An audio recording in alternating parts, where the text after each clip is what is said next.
Dhiyeenya kana muummichi ministeera Itoophiyaa Dr. Abiy Ahmed diree dhawantan Oromooti jechuudhaan dubbachuun isaanii ni yaadatama. Dubbii isaaniitiin wal qabsiisuudhaan gurbaan Somaalee tokko muummichi ministeera diree dhawantan Oromooti jechuu isaaniitiif uummata Somaalee dhiifama gaafachuu qabanii akkasuma immoo itti gaafatamuu qabu jechuudhaan walgahii isaanii irratti yoo dubbatu dhagahamee jira. Gurbaan sun hidhamee eenyuu seera jalaa hin bahu jechuudhaan yommuu dhaadatan faarsee bultoonni miidiyaa kanarratti ni mul'atu. Dhuguma gurbaan sun hidhame moo masaraa mootummaa keessatti qallamaa jira. Oromoon saba lafaa ta'ee fi lafa isaa dhabee kan lafa Oromoo fudhate saba jabaadha jechuudhaan hayyuun tokko dubbatan. Dhaabbanni fayyaa addunyaa waa'ee dhibee sodaachisaa Itoophiyaa keessatti mul'atee dubbate. Dhibeen kun hatattamaan kalee akka hojii dhaabuu fi daddabattis akka nama ajjeesu dubbatee jira. Dhibeen sodaachisaan Itoophiyaa keessatti mul'ate kun maaliin? Dhaabbanni fayyaa addunyaa waa'ee dhibee kanaa irratti maal jedhe?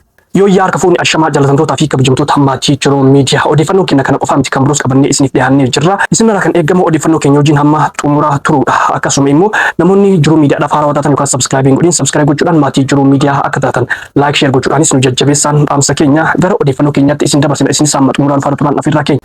Dhaabbanni fayyaa addunyaa waa'ee dhibee sodaachisaa Itoophiyaa keessatti mul'atee dubbate. Dhibeen kun hojii kalee daddafatti akka dhaabuu fi daddabattis akka nama ajjeesu dubbatee jira. Guutuu odeeffannoo kanaa akka ittaanutti isiniif qindeessinee jirra. Naannoo kibba Itoophiyaa Jinkaatti dhukkubni maalummaan isaa ammatti hin beekamne argamuun dhagahame. Garuu gurmuu dhukkuboota vaayirasii dhufanii gurmuu vaayirasii homoraajik feevar ta'uu mala jedhe ministeerri fayyaa. Ogeeyyota fayyaa namoota dhibee maalummaan isaa hin beekamne kanaan qabamanii wal'aansa irra turan 2 dabalatee namoonni 6 du'uu hospitaalli waliigala Jinkaa BBCdhaaf himee jira. Namoonni mallattoon dhibee kana irratti argame kaleen isaanii dafee hojii dhaabuu irratti akka argamus ibsameera. Ministeerichi haala fayyaa yeroo ammaa jiru ilaalchisee ibsa baaseen hawaasni mallattoo dhibee kana bakkee of eeggannoo barbaachisu akka taasisuu fi mallattoon dhibee kana yeroo irratti mul'ate gara dhaabbata fayyaa deemee akka wal'aansa argatuufis hubachiiseera. Bakka dhibeen kun itti mul'atetti hordoffii taasisaa kan jiru ministeerri fayyaa hanga ammaatti namoonni 8 mallattoo dhibee kana irratti argamee adda baafamuu beeksisee jira. Dhaabbanni fayyaa addunyaa dhibee Itoophiyaatti mudate tarkaanfii ariifachiisaa barbaadu irratti ministeera fayyaa Itoophiyaa waliin ta'uun hojjechaa jira jedhe. Ministeerri fayyaa hawaasaa fi qondaalonni fayyaa naannoo waliin qindoominaan akka hojjechaa jiran dhaabbatichi beeksisee jira. Dhaabbanni fayyaa addunyaa ogeessota gara magaalota dhibee kanaan faalamanitti ergeera jedhe. Qorichaa fi meeshaalee biroo yaalaaf gargaaran waliin erguu kan hime dhaabbatichi ogeessota fayyaa yaalaa kennaniifis meeshaalee dhibee kana ittisuuf oolan ergeeraa jedhe. Dabalataan hawaasa dhibeen kun keessatti mul'ate keessaa namoota tuttuqqaa qaban adda baasuu irratti hojjechaa jiraachuu ibse. Dhibee kana sirriitti adda baasuuf ammoo saabunni fudhatamee qorannoof ergameera jedhe. Deeggarsa hatattamaatiif kan oolu doolaara miiliyoona 3 ta'u baajata of eeggannoo dhaabbanni fayyaa addunyaa irraa akka gadhiibameef himeera. Dhaabbanni kun akka daangaa hin cineef dhaabbata fayyaa addunyaa Itoophiyaa keessa jiranii fi Suudaan kibbaa akka waliin hojjetan ibseera. Dhukkubni kun vaayirasiidhaan kan dhufu waan ta'eef carraa namarraa namatti daddarbuu babal'isuu olaanaa ta'us eerameera. Kana malees dhibeen kun gurmuu vaayirasiitiin kan dhufu waan ta'eef yeroo tokko dandeettii lubbuu galaafachuu olaanaa qaba. Ta'us mana yaalaatti yaala gahaa yoo kennamee fi carraan nama ajjeesuu gadi bu'uu malaa jedhu ogeeyyiin fayyaa.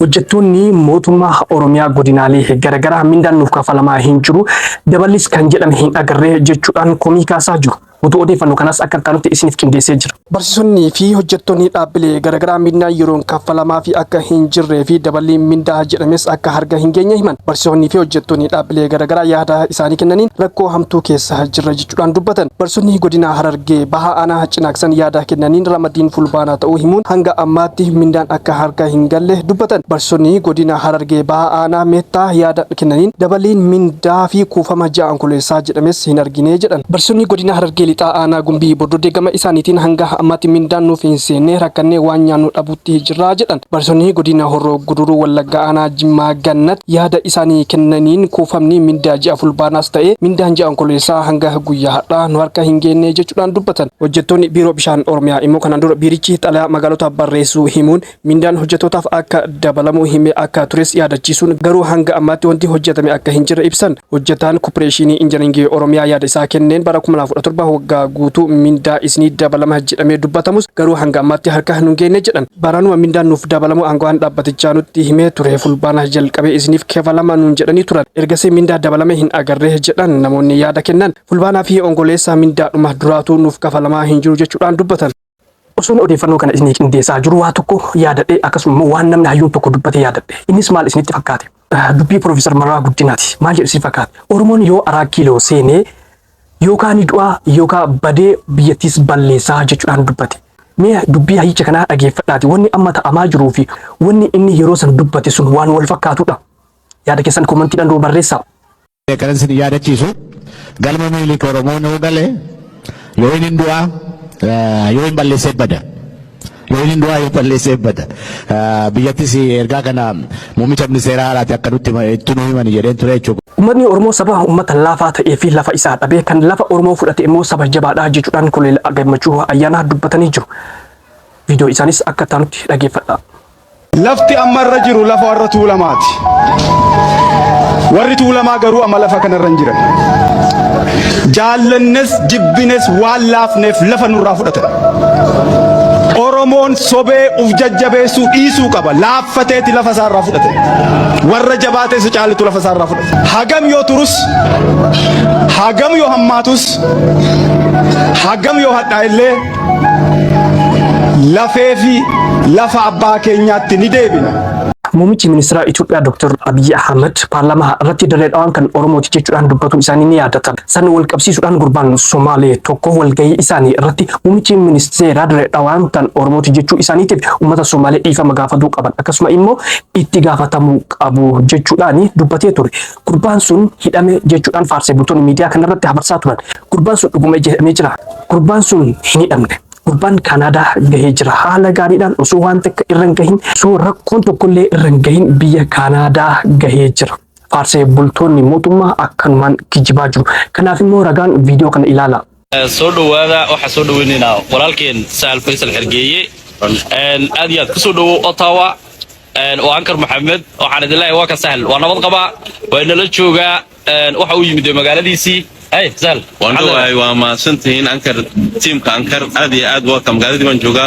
Faarsee bultoonni mootummaa kooriidarii magaalaa yookaan biliilchii magaalaa keessaatiin alatti rakkoo uummata baadiyyaa argaa hin jiranii jedhan fayyadamtoonni miidiyaa hawaasaa. Akka fayyadamtoonni miidiyaa hawaasaa jedhanitti silaa faayidaa guddaa biyyaasaniif kan qabu baadiyyaadha. Garuu baadiyyaa yaadataa hin jiru mootummaan uummanni baadiyyaa rakkoo keessa jira jechuudhaan dubbatan. Osoo faarsee bultoonni kan beekan ta'e qabeenyi biyyaasanii guddaan baadiyyaa jira kana beekuu qaban ture. Garuu isaan kana hin beekanii biliilchii magaalaa keessaatiin soobamanii uummata baadiyyaa rakkoo keessa jiraachuu isaanii dagatanii jechuudhaan dubbatu. Laale viidiyoo kana. Laale sirriitti. Faarsee bulaa biraan nagaa. Faarsee bulaa laale misoomni kooliidaraa kana faadha. Kooliidara yattanii ganda keessa fi magaalaa keessa fi gurra wannumti magaalaa nuu jiraattuun qabeenya baadiyyaati. Qabeenyi baadiyyaa kun yoo karaa magaalaatti akkatti dhiyaatu haalli mijaniif guddinni biyya takkaa hin jiru. Tanaaf biyyatti ikoonomiin isin harkaa du'aa deemti. Har'a qarshiin dhibbi takkaas biyya tanaa qarshii 20 jirti. Gaafa durummoo gaafa mallas faasan qarshiin dhibbi takka biyya tanaa qarshii 4,000 ni beektan jechuudha. Mee viidiyoo mataan ilaalaa nyaata keessan kana addaa. Egaa hordoftootaa fi kabajamtoota maatii jiruu miidiyaa odeeffannoon guyyaadhaa qabannee isiniif dhiyaanne hanganuma odeeffannoo keenya biraatiin hamma walitti deebinutti nagaan turaa isiniin jenna.